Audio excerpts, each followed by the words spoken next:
U.S. battery supply chain buildout gains speed.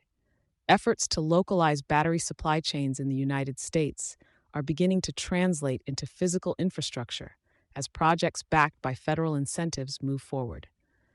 Energy's latest development phase, supported by a combination of grants and tax credits, illustrates how policy frameworks are being applied to accelerate domestic manufacturing capacity.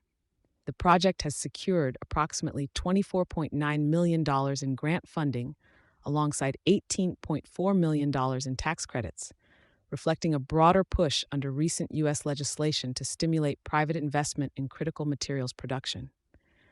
Once operational, the Kentucky-based facility is expected to produce around 12,000 metric tons of advanced polymer electrolytes annually. In addition to scaling output, the facility is designed to align with evolving federal requirements around sourcing. Inputs are expected to avoid materials tied to foreign entity of concern classifications, signaling a tighter approach to supply chain oversight and traceability. This shift suggests that localization efforts are not limited to domestic manufacturing alone, but extend to upstream procurement strategies. Electrolytes gain strategic weight. Battery supply chain discussions have largely centered on raw materials and cell production, but electrolytes are emerging as a critical focus area.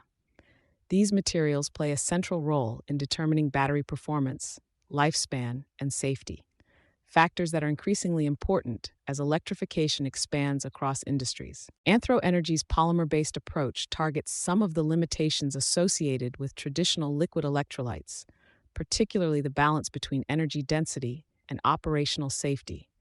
The company's platform is positioned for applications that demand both reliability and performance, including electric vehicles, stationary storage, and consumer electronics.